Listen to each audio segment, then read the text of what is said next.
Hello students, প্রথমেই UK educational টিপসের পক্ষ থেকে তোমাদের সকলকে স্বাগত জানাই।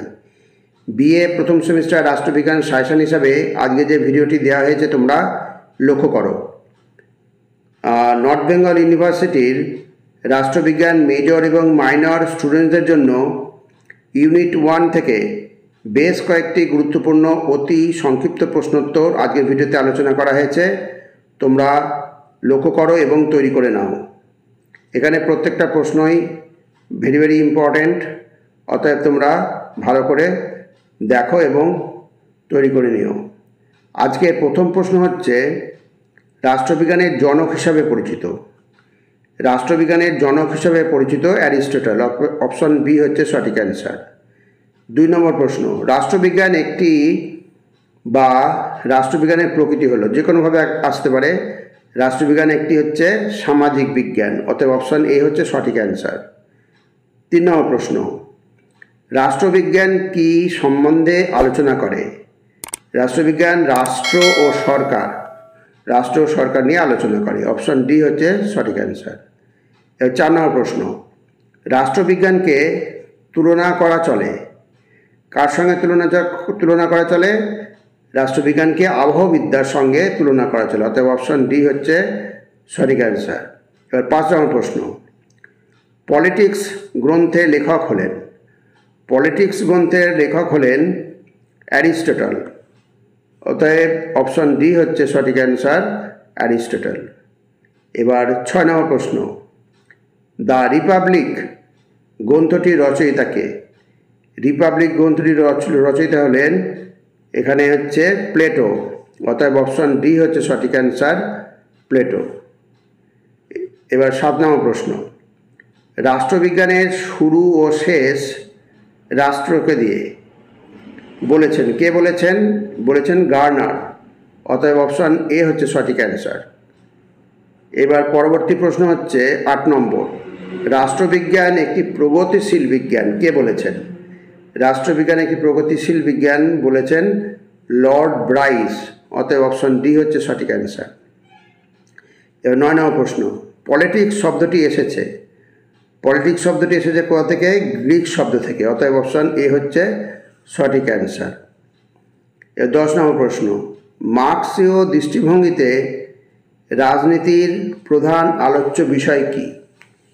মার্ক্সীয় দৃষ্টিভঙ্গিতে রাজনীতির প্রধান আলোচ্য বিষয় হচ্ছে শ্রেণী সংগ্রাম, অতএব অপশন ডি হচ্ছে সঠিক অ্যান্সার, শ্রেণী সংগ্রাম।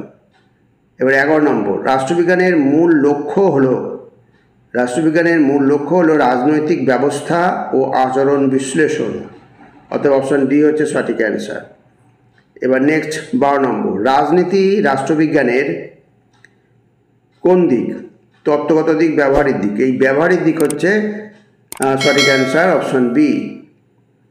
নেক্সট 13 নম্বর, রাজনীতির যে দিকটি মূলত রাজনৈতিক দর্শনের উপর দৃষ্টি নিবদ্ধ করে, তাহলে রাজনীতির কোন দিকটি? হচ্ছে অধিকার ও ন্যায় বিচার, অতএব অপশন ডি হচ্ছে সঠিক অ্যান্সার, অধিকার ও ন্যায় বিচার।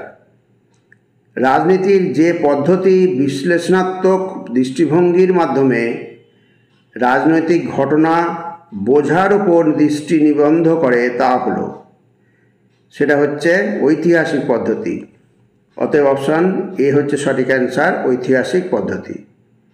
এবার পরবর্তী 15 নম্বর প্রশ্ন, রাষ্ট্রবিজ্ঞানের আচরণগত পদ্ধতির সূচনা করার জন্য কৃতিত্ব দেওয়া হয়। কাকে কৃতিত্ব দেওয়া হয়? চার্লস মেরিয়ামকে, অতএব অপশন ডি হচ্ছে সঠিক অ্যান্সার, চার্লস মেরিয়াম। 16 নম্বর প্রশ্ন, যে পদ্ধতি রাজনৈতিক আচরণ বোঝার ক্ষেত্রে সামাজিক প্রেক্ষাপটের গুরুত্বের উপর জোর দেয়, তাহলে কোন পদ্ধতি? হচ্ছে আচরণগত পদ্ধতি, অপশন এ সঠিক অ্যান্সার। নেক্সট 17 নম্বর, রাষ্ট্রবিজ্ঞানের যে পদ্ধতি রাজনৈতিক ঘটনার মনস্তাত্ত্বিক শক্তি বিশ্লেষণের ওপর দৃষ্টি নিবদ্ধ করে এটাও সেই একই অ্যান্সার হবে, আচরণগত পদ্ধতি। অপশান এ হচ্ছে সঠিক অ্যান্সার। নেক্সট 18 নম্বর, রাষ্ট্রবিজ্ঞানের উত্তর আচরণবাদী পদ্ধতির সঙ্গে যুক্ত হলেন। রাষ্ট্রবিজ্ঞানের উত্তর আচরণবাদী পদ্ধতির সঙ্গে যুক্ত হলেন ডেভিড ইস্টন। অতএব অপশান এ হচ্ছে সঠিক অ্যান্সার, ডেভিড ইস্টন। 19 নম্বর, আচরণবাদ থেকে উত্তর আচরণবাদ পদ্ধতিকে পৃথক করে। কোনটি পৃথক করে? যে কটা অপশন রয়েছে তার মধ্যে দেখো, ঐতিহাসিক প্রেক্ষাপট, তাত্ত্বিক বিশ্লেষণ, একাডেমিক বিচ্ছিন্নতা, প্রাসঙ্গিকতা এবং ক্রিয়া। অপশন ডি হচ্ছে সঠিক অ্যান্সার। নেক্সট 20 নম্বর, কার্ল মার্ক্সের মতে রাজনীতির ভিত্তি হলো। কার্ল মার্ক্সের মতে রাজনীতির ভিত্তি হলো উৎপাদন পদ্ধতি। অতএব অপশন বি হচ্ছে সঠিক অ্যান্সার, উৎপাদন পদ্ধতি। নেক্সট, মার্ক্সবাদী দৃষ্টিভঙ্গি রাষ্ট্রকে বর্ণনা করেছেন। কিভাবে বর্ণনা করেছেন? মার্ক্সবাদী দৃষ্টিভঙ্গি রাষ্ট্রকে বর্ণনা করেছেন শোষণ ও নিপীড়নের হাতিয়ার হিসাবে। অতএব অপশন এ হচ্ছে সঠিক অ্যান্সার। পরবর্তী 22 নম্বর প্রশ্ন, রাষ্ট্রবিজ্ঞান কী ধরনের বিজ্ঞান? স্থিতিশীল, গতিশীল। রাষ্ট্রবিজ্ঞান হচ্ছে একটা গতিশীল বিজ্ঞান। অপশন বি হচ্ছে সঠিক অ্যান্সার। এবার 23 নম্বর, দ্য লেভিয়াথান গ্রন্থের প্রণেতাকে। লেভিয়াথান গ্রন্থের প্রণেতা হচ্ছে হবস। অপশন ডি হচ্ছে সঠিক অ্যান্সার, হবস। এবার 24 নম্বর, রাষ্ট্রবিজ্ঞান পাঠের দুটি পরস্পর বিরোধী দৃষ্টিভঙ্গি কী কী? রাষ্ট্রবিজ্ঞান পাঠের দুটি পরস্পর বিরোধী দৃষ্টিভঙ্গি হলো উদারনীতি এবং আদর্শবাদী দৃষ্টিভঙ্গি। অতএব অপশন ডি হচ্ছে সঠিক অ্যান্সার। 25 নম্বর, উদারনীতি দৃষ্টিভঙ্গির আদি প্রবক্তাকে। উদারনীতি দৃষ্টিভঙ্গির আদি প্রবক্তা হলেন জন লক। অতএব অপশন ডি হচ্ছে সঠিক answer, John Locke. 26 number, the political system গ্রন্থের রচয়িতাকে। খুবই ইম্পর্টেন্ট প্রশ্ন। দ্য পলিটিক্যাল সিস্টেম গ্রন্থের রচয়িতা হচ্ছেন ডেভিড ইস্টন। অপশন এ হচ্ছে সঠিক অ্যান্সার, ডেভিড ইস্টন। নেক্সট 27 নম্বর, রাষ্ট্রের প্রধান উপাদান কি? ভেরি ভেরি ইম্পর্টেন্ট প্রশ্ন। রাষ্ট্রের প্রধান উপাদান হচ্ছে সার্বভৌমিকতা। অতএব অপশন সি হচ্ছে সঠিক অ্যান্সার, সার্বভৌমিকতা। এবার 28 নম্বর প্রশ্ন, কোন দৃষ্টিভঙ্গির সঙ্গে চার্লস ই মেরিয়ামের নাম যুক্ত? তাহলে এখানে যে কটা দৃষ্টিভঙ্গি রয়েছে তার মধ্যে হচ্ছে সঠিক অ্যান্সার হচ্ছে আচরণমূলক দৃষ্টিভঙ্গি। তাহলে আচরণমূলক দৃষ্টিভঙ্গির সঙ্গে চার্লস ই মেরিয়ামের নাম যুক্ত। অতএব অপশন সি হচ্ছে সঠিক অ্যান্সার।